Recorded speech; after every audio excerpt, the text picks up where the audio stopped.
ಹೊಟ್ಟೆ ಹಾಕೊಂಡ ಈ ನಾಟಕ ಪ್ರಾರಂಭ ಮಾಡಾಕ ನಿಮ್ಮ ಅನುಮತಿ ಕೊಡ್ರಪ್ಪ. ನೋಡ್ರಿ, ಇವತ್ತು ಕುರುಕ್ಷೇತ್ರ ನಾಟಕ ಆಡ್ಲಿಕ್ಕತ್ತೇವೆ. ನೀವು ನೋಡ್ತಾ ಇರಿ, ನಾವೀಗ ಮಾಡ್ತೇವ್ರಿ. ನೋಡ್ರಿ, ನೀವು ನಿಮ್ಮ ಮೊಬೈಲನ್ನು ನಾಟಕ ಸ್ಟಾರ್ಟ್ ಆಗೋದಕ್ಕಿಂತ ಮೊದಲ ನಿಮ್ಮ ಮೊಬೈಲನ್ನು ಸ್ವಿಚ್ ಆಫ್ ಮಾಡ್ರಿ. ಆಮೇಲೆ ನಿಮ್ಗೆ ಖುಷಿ ಆದ್ರೆ ಜೋರಾಗಿ ಚಪ್ಪಾಳೆ ಹಾಕ್ರಿ. ಬರ್ರಿ ಬರ್ರಿ, ಆಸನಿಸಿ ತಗೊಂಡು ಬರ್ರಿ.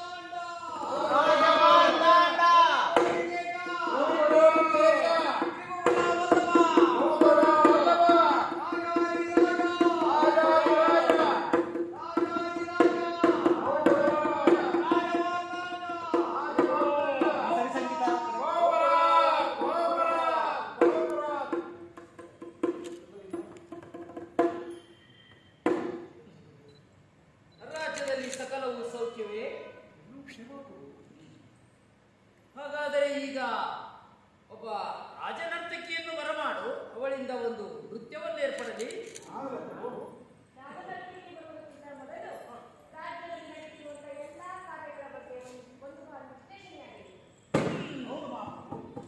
ಹಾಗೆ ಆಗಲಿ, ಹಾಗೆ ಆಗಲಿ. ಮಳೆ ಇಲ್ಲ, ಬೆಳೆ ಇಲ್ಲ,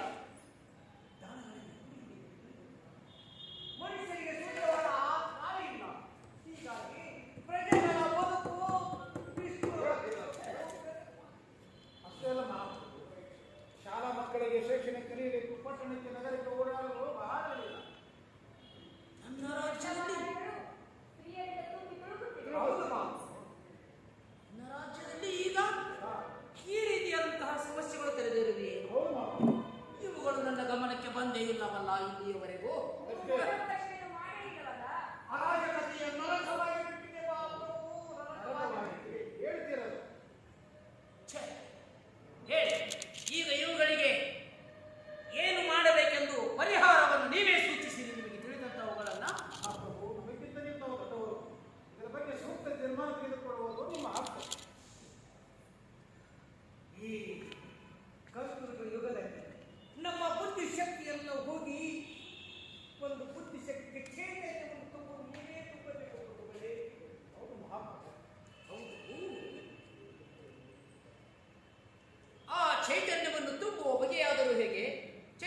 ವಯಸ್ಸಾದವರಿಗೆ ಇಂಥವರಿಗೆ ಅನುಕೂಲವಾಗಲಿ.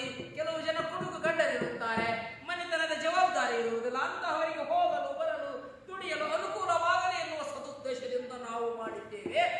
ಆದರೆ ಇದೆಲ್ಲ ಹೀಗೆ ದುರುಪಯೋಗವಾಗುತ್ತಿದೆ. ಈ ಯೋಜನೆಗಳಿಂದ ನಮ್ಮ ತಲೆ ಸಿಡಿದು ಹೋಗುತ್ತಿದೆ. ನೋಡಿ, ಈಗ ಇಲ್ಲಿಗೆ ಈ ಚರ್ಚೆಯನ್ನು ನಿಲ್ಲಿಸಿ ಮಧ್ಯಾಹ್ನ ಮತ್ತೆ ಸಭೆ ಸೇರೋಣ. ಆ ರಾಜ್ಯಸಭೆಯಲ್ಲಿ ಮತ್ತೆ ನಮ್ಮ ಚರ್ಚೆಯನ್ನು ಮುಂದುವರಿಸೋಣ. ಈಗ ನೀವೆಲ್ಲರೂ ಹೋಗಬಹುದು. ನಡ್ರಿ ಎಲ್ಲರೂ ಮತ್ತೆ ಲೇಟ್ ತಗದಾರ ಈಗ. ಇದೇ ಆಗ್ತಾನೆ ಮೈ ಮಾಡೋಕಷ್ಟೇ. ಏನು ಹೇಳೋದೇವ್ರ ಶುದ್ಧವೇನೋ ಒದಗಿ ಬಂದಂತಿದೆ. ಆದರೆ ಆ ಯುದ್ಧದ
ರುಕ್ಮಿಣಿ, ಪಾಂಡವರು 12 ವರ್ಷ ವನವಾಸ, 1 ವರ್ಷ ಅಜ್ಞಾತವಾಸವನ್ನು ಮುಗಿಸಿಕೊಂಡು ಹಸ್ತಿನಾವತಿಗೆ ಹಿಂತಿರುಗಿದರು.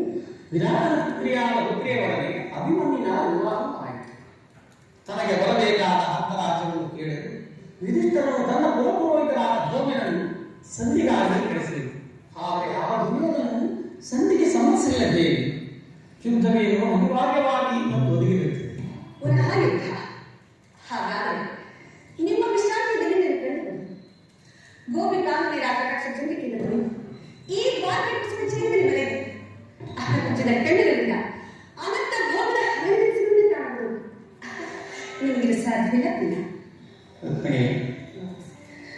ಲೋಕ ಸೇವೆ ಆಯ್ಕೆಯನ್ನು ಉಂಟಾಗದೆ ನನ್ನ ವಿಶ್ರಾಂತಿ ಎಂಬುದು ನಾನು ಅದಕ್ಕಾಗಿ ಚಿಂತಿಸುವಂತಿಲ್ಲದೆ. ಹಾಗಾದರೆ ಈ ಪ್ರಶಾಂತವಾದ ಪ್ರಬಂಧ್ಯಾವಳಿಯೇ ಯುದ್ಧದ ಸಮಾಚಾರವನ್ನು ಕೇಳಿ ವೀರದ ಹೃದಯ ನಟಿಸುವುದು ಸಹಜ. ಶಿಶುಪಾಲಾದಿ ದಾನವರನ್ನು ಸಂಹಾರ ಮಾಡಿದ ಈ ನಿಮ್ಮ ಚಕ್ರವರ್ತಿಯು ಜಾಗೃತವಾದ ಜಗತ್ತಿನ ಯಾವ ಮೂಲೆಯಲ್ಲಿ ಯಾವ ಪಾಪವನ್ನು ಜನಿಸಿರುವ ಅವನು ನಿಮ್ಮ ಚಕ್ರದ ಅತ್ಯಕ್ಷಧಾರೆಗೆ ಆಹುತಿಯನ್ನು ರುಕ್ಮಿಣಿ, ಯುದ್ಧವೇನೋ ಒದಗಿ ಬರುತ್ತದೆ. ಆದರೆ ಆ ಯುದ್ಧದಲ್ಲಿ ನಿನ್ನ ಪತಿಯು ಆಯುಧಗಳನ್ನು ಯಾರ ಪಕ್ಷವಾಗಿ ಕಾದಾಡುವುದು ಪ್ರತಿಜ್ಞೆ ಮಾಡಿಕೊಂಡು ಬಯಸಿ. ಹಾಗಾದರೆ ಈ ಶೈನಾಗ ಹಸಿತನದ ದಾಟದಲ್ಲಿ ಒಂದು ಅನುಕೂಲವಾದ ಕಾರಣವೇ ಗೊತ್ತುಂಟಾಯಿತು. ನಾಥ, ಈಗ ನಾನು ಈ ರಾಜನೀತಿ ಕೌಶಲ್ಯ ಇದು ಪರಿಹಾಸದ ಕಾರಣ. ಇದು ಪರಿಹಾಸವಲ್ಲ. ಗೋಪಿಕಾಂಬನೆಯನ್ನು ಪರಿವೇಶಿಸಿದ ನಾನು ಮೊದಲು ವೇದಗಾನದಿಂದ ವಿಶ್ವ ಸೃಷ್ಟಿಯಲ್ಲಿ ನಿಲ್ಲಿಸಿದ ಲಲಿತ ಕೃಷ್ಣನ ಮೊದಲ ರೂಪವನ್ನು ಜನರು ನಡೆಯಬಹುದು. ಕಂಸ ಶಿಶುಪಾಲಾದಿ ಭಾಗವನ್ನು ಲೀಲ ಮಾತ್ರದಿಂದ ಸದಗಡಿ ಅವರ ಪ್ರಚಂಡ ಹಟ್ಟಾಸದಿಂದ ಜಗತ್ತಿನ ಹೃದಯವು ಕಂಪಿಸುತ್ತದೆ.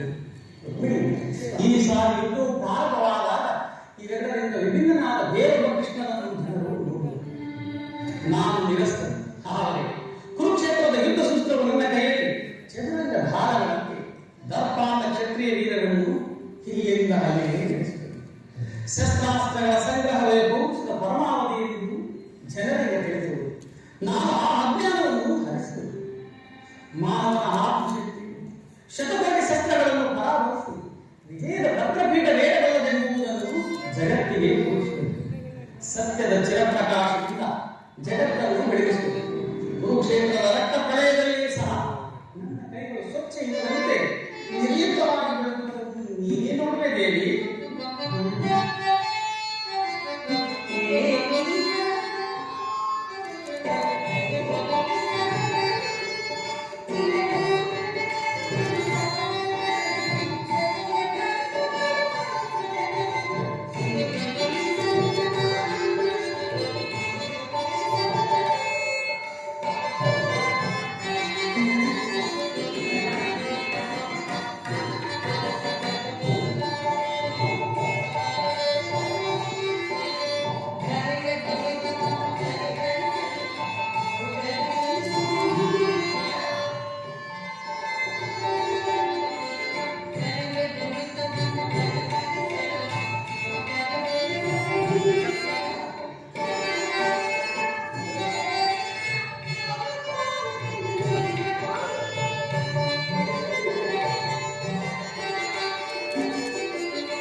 ನಿರಂತರ ಪರಿಶ್ರಮ ಸವಿಗಲಸು ಯೌವನವು ಬೆಳೆದು ವಾದಿಗಳ ಮೊದಲ ಹಂತದಲ್ಲಿ ಕಾಲಿಟ್ಟನಾದರೂ ನನ್ನ ಕನಸು ಕನಸಾಗಿಯೇ ಉಳಿತು.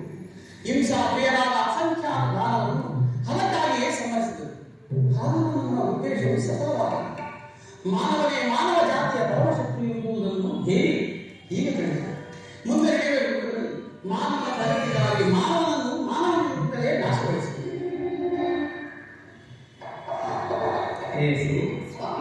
ನೀನು ನೋಡು, ನಾವು ಕ್ಷಣಕಾಲ ನಿಲ್ಲಿಸೋದು ಪುನಃ ನಿದ್ರೆಯಿಂದ ಎಚ್ಚರಗೊಂಡಾಗ ಮಾತನ ಯುದ್ಧ ಅಥವಾ ಶಾಂತಿ ಎಂಬ ಪ್ರಶ್ನೆಯನ್ನು ಈ ಮಂದಿರದಲ್ಲೇ ನಿರ್ಣಯಿಸಿದೆ. ಹಾಗೆ ಬಾಬು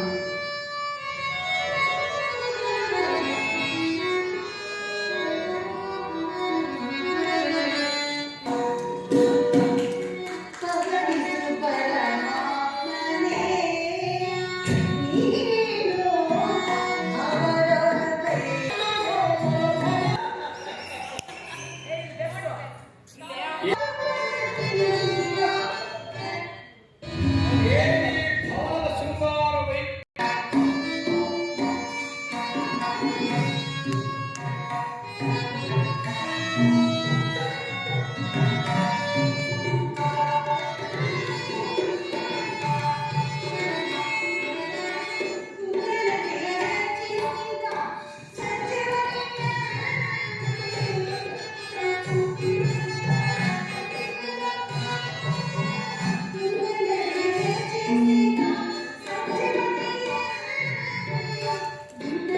Thank you.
ಏನಿ ಭವನದ ಶೃಂಗಾರ ವೈಭವ ಸುರ ಸಂಪತ್ತನ್ನೇ ನಾಚಿಸಬಹುದು. ರಂಗು ರಂಗಗಳಿಂದ ಕೋಟಿ ಸೂರ್ಯ ಪ್ರಕಾಶಮಾನವಾಗಿ ಕಂಗೊಳಿಸುತ್ತಿದೆಯಲ್ಲೋ ಈ ಶ್ರೀರಂಗನಾಥನ ವೇದಾಲಂಕಾರಗಳಿಂದ ಕೂಡಿ ಪರಮಾತ್ಮನ ಸಂಭ್ರಮಾಶ್ಚರ್ಯಗಳಿಂದ ತುಂಬಿ ವಿಜೃಂಭಿಸುತ್ತಿದೆಯಲ್ಲ ಈ ಮಾಧವನ ಅರಣ್ಯ. ಎತ್ತ ನೋಡಿದರಂತ ಮುತ್ತು ರತ್ನಗಳಿಂದಲೂ ವಜ್ರ ವೈಢೂರ್ಯಗಳಿಂದಲೂ ಗೋಮೇಲಿಕ ಪುಷ್ಪರಾಗ ನೀಲಿ ಕೆಂಪು ಪಚ್ಚ ಮಂಥಾರ ನವರತ್ನಗಳಿಂದ ಕೆತ್ತಲ್ಪಟ್ಟ ಈ ಸಾಲುಗಂಬಗಳ ಸೊಬಗು ದೃಷ್ಟಿ ಬೀರಿದರೆ ಚಿತ್ತ ಚಾಂಚಲ್ಯಗೊಳಿಸುವ ದೇವನರ್ತಕಿಯ ಭಾವಭಂಗಿಗಳ ಮಧುಮಿಲನ ಗಂಧರ್ವ ಕನ್ನಿಕೆಗೆ ಧರೆಗೆಂದು ಪ್ರದರ್ಶನ ಮಾಡಿದಂತೆ ಭಾಸವಾಗುತ್ತಿದೆಯಲ್ಲ.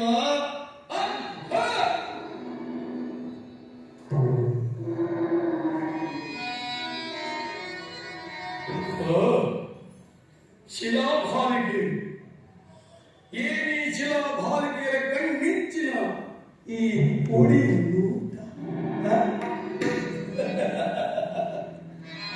ಆ ರಾಮ ಶಿಲ್ಪಿಯ ಕೈ ಚಮತ್ಕಾರವೋ ಕಾಣಲಿಲ್ಲ. ಬಳ್ಳಿಯಂತೆ ಬಳುಕುವ ಈ ಬಡು ಮಿಂಚಿನಂತೆ ಹೊಳೆಯುವ ಈ ನಯನಗಳು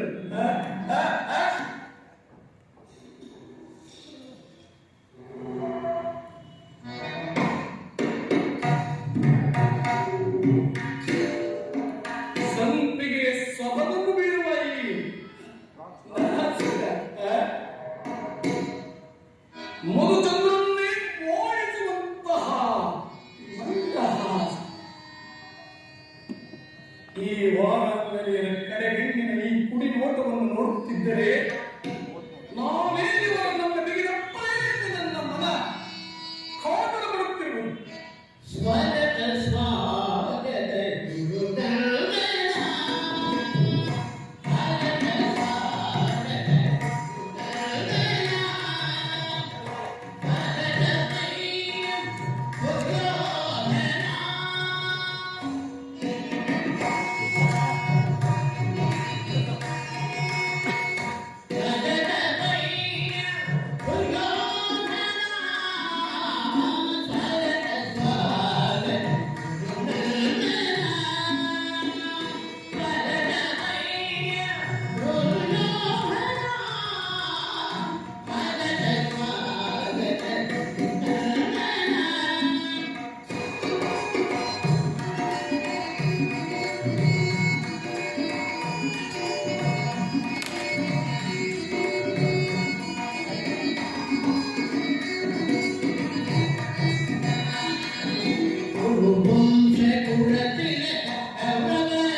ಅರಮನೆಯು ಅಷ್ಟೊಂದು ಅದ್ಭುತವೇ, ರಮಣೀಯವೇ, ಶೋಭಾಯಮಾನವೇ?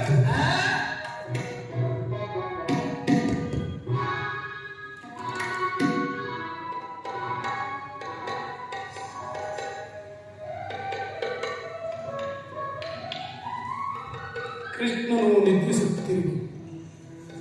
ಎಂತಹ ನಿಶ್ಚಿಂತ ಪುರುಷನಯ್ಯ ಇವ. ಸಕಲ ರಾಜ್ಯಭಾರವನ್ನು ಅಣ್ಣನಾದ ಬಲಭದ್ರನಿಗೆ ಒಪ್ಪಿಸಿ ಈಗಲೂ ಮಾತ್ರ ಸುಖಕಲ್ಪದಲ್ಲಿ ಲೀನನಾಗಿರುವನು. ನಿದ್ರಿಸಲಿ. ಕಾರ್ಯ ಸಾಧನೆಗಾಗಿ ಬಂದವನು ತಾಳ್ಮೆಯಿಂದಿರಬೇಕು. ಕೃಷ್ಣನು ನಿದ್ರೆಯಿಂದ ಎಚ್ಚರವಾಗುವ ತನಕ ನಾನು ಇಲ್ಲಿಯೇ ಸ್ವಲ್ಪ ಕಾಲ ವಿಶ್ರಮಿಸಿ ಕೃಷ್ಣನು ಎಚ್ಚರವಾದ ನಂತರ ನಾನು ಒಂದು ಕಾರ್ಯವನ್ನು ಸಾಧಿಸಿಕೊಂಡೇ ಹೋಗಬೇಕು.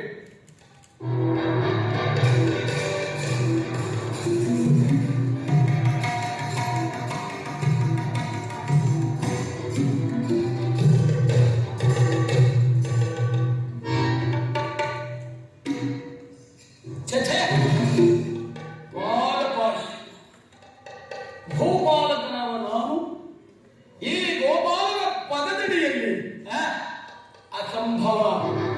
ನನಗೆ ಯೋಗ್ಯವಾದ ಪೀಠ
ಅಗ್ನಿಪುತ್ರಿಯಾಗಿ ಹುಟ್ಟಿದ ನಾನು ಹದಿನೇಳು ವಿಧ ಪ್ರಾಣತ್ಯಾಗ ಮಾಡಿದ್ದೀನಿ.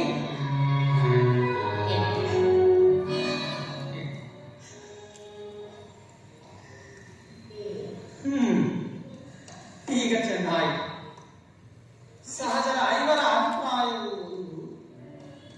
ಹೀಗೆ ಅಭಿಪ್ರಾಯಗಳು ಅಲ್ಲವೇ ವೀಕ್ಷಿನ? ಅದಕ್ಕೆ ನಾವೇನು ಮಾಡಲಿ? ಅದಕ್ಕೆ ನೀನೇನು ಮಾಡಿ ಹೀಗೆ ಅಭಿಪ್ರಾಯವು ಹೀಗೆ ಕಾಯಿತೆಂದು ಹೇಳಿದ್ದೇನೆ. ಇವರು ಹೇಳ್ತಾರೆ, ನೀನು ಕೇಳಲಿಲ್ಲ. ಏಕೆ ನೀನು ಕೇಳಲಿಲ್ಲವೇ? ಕೇಳಿ ಅದರಿಂದ ಆಗುವ ಪ್ರಯೋಜನವಾದರೆ ಕೃಷ್ಣ. ಪ್ರಯೋಜನವೋ ಅಪ್ರಯೋಜನವೋ ನನಗೊಂದು ತಿಳಿದಯ್ಯ. ಒಟ್ಟಿನಲ್ಲಿ